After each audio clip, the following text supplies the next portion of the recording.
Hi everyone, this is Bhavna and I welcome you all to Namaste.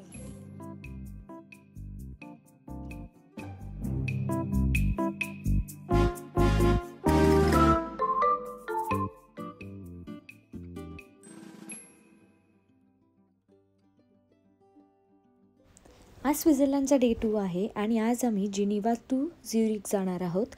आणि Geneva to झ्युरिक ही ट्रेनची journey होती 3 तासाची. आणि तुम्ही स्वित्झर्लंडला जाणार असाल तर तुम्ही काही ॲप्स डाउनलोड करायलाच हवेत. त्यात पहिलं आहे SBB मोबाईल ॲप आणि ते खूप महत्त्वाचं ॲप आहे. त्याच्यामध्ये तुम्हाला ट्रेनचे टायमिंग्स आणि त्याचं शेड्यूल सगळं दिसतं. दुसरं आहे वेदर प्रो, तुम्हाला तिथे असलेल्या वेदरची माहिती मिळते. क्लूक ॲपमध्ये तुम्ही स्विस ट्रॅव्हल पास आणि बाकीच्या गोष्टी बुक करू शकतात. स्विस ट्रॅव्हल गाईड आणि मॅप्स पण खूप गरजेचे आहेत आणि गुगल ट्रान्सलेट. आता झ्युरिकला पोहोचल्यानंतर आता लेक झ्युरिक आम्ही बघायला जातो आहे. जसं जिनिव्हामध्ये लेक जिनिव्हा होती तसं झ्युरिकमध्ये ही लेक झ्युरिक आहे. आणि तिकडे जाताना हे अंडरग्राऊंड ट्रेनच्या इथेच असलेलं एक चॉकलेट शॉप होतं, जे आता इथे स्वित्झर्लंडचे चॉकलेट्स तर फेमस आहेतच. तर त्याच चॉकलेट शॉपमध्ये आम्ही आलो होतो, काही चॉकलेट्स घेतले. आणि ट्रेनचं तुम्ही इथे बघाल तर अंडरग्राऊंड ट्रेन स्टेशनसुद्धा खूप छान आहे.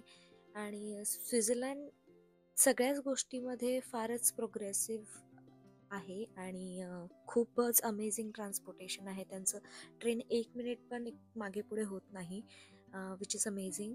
आणि त्यासाठी तुम्हाला स्विस ट्रॅव्हल पास असणं किंवा हाफ फेअर कार्ड असणं खूप गरजेचं आहे, कारण ट्रेनचा प्रवास खूप एक्सपेन्सिव्ह आहे. आणि तुम्ही जर तो विदाऊट हाफ फेअर कार्ड केला तर किंवा विदाऊट स्विस पास केला तर तो फार एक्सपेन्सिव्ह होतो. सो स्विस पास असला की भरपूर साऱ्या ॲक्टिव्हिटीज वगैरे पण त्याच्यामध्ये काही कॉम्प्लिमेंटरी असतात, काहींना 50% डिस्काउंट असतो.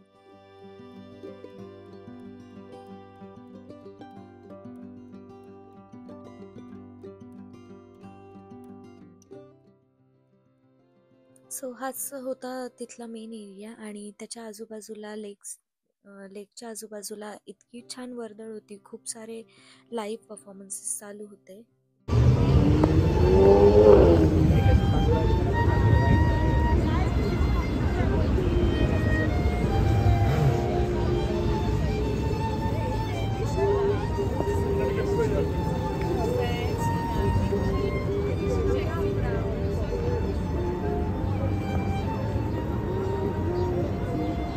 आणि संध्याकाळची वेळ असल्यामुळे इथे खूपच गर्दी होती.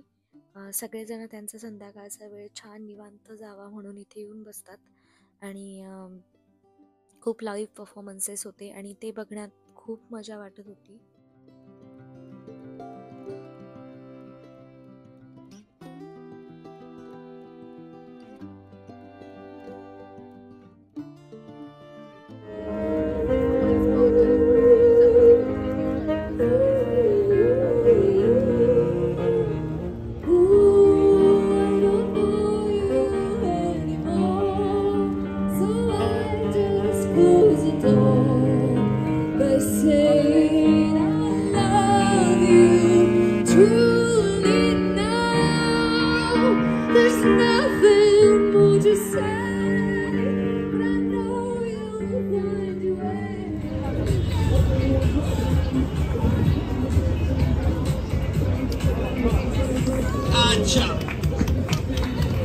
Thank you.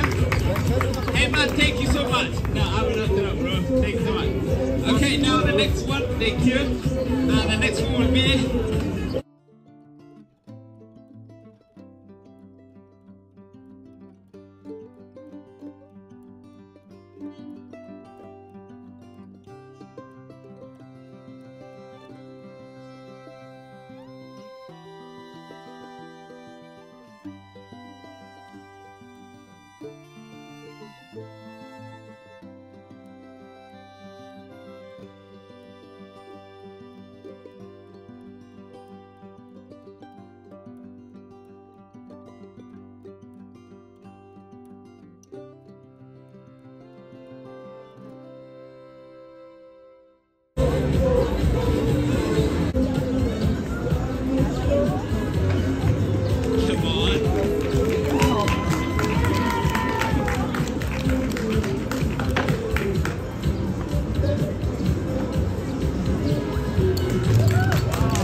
Lake झ्युरिक he 232 acres एवढी मोठी लेक आहे आणि तिथे लोक बोटिंग करतात, फिशिंग करतात आणि काही लोक मस्त एन्जॉय करतात, पिकनिक करतात लेक साईडला.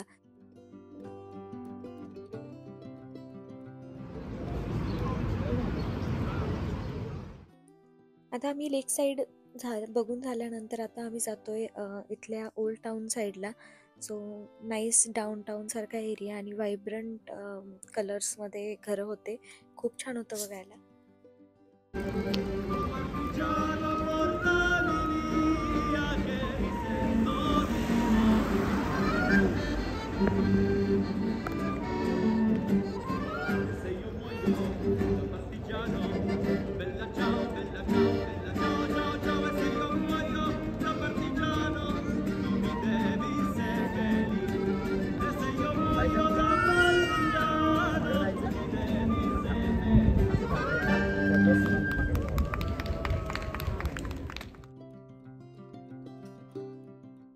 ओल्ड टाऊनमध्ये एंटर केल्यानंतर आम्हाला खूप सारे वेगवेगळे युनिक शॉप्स बघायला मिळाले, जे तुम्हाला जनरली बघायला मिळत नाही. इथे बुकशॉपसुद्धा खूप वेगळं आणि अमेझिंग दिसत होतं. त्याचबरोबर इथे खूप सारे डिफरंट डेलिकेसीजचे रेस्टॉरंट्स, ब्युटिफुल कॅफेज ह्या गोष्टी बघायला मिळाल्या. आणि लोक मस्त इथे निवांत होऊन बसत होते. जास्त आवाज नव्हता, जास्त वर्दळ नव्हती इथे. आणि इथल्या ज्या बिल्डिंग्स होत्या त्याचं आर्किटेक्चर युनिक होतं. तिथले व्हायब्रंट कलर्सच्या लॉंग बिल्डिंग्स आणि असे कॉबलस्टोन असलेले रस्ते, तर हे फार अमेझिंग होतं बघण्यासाठी.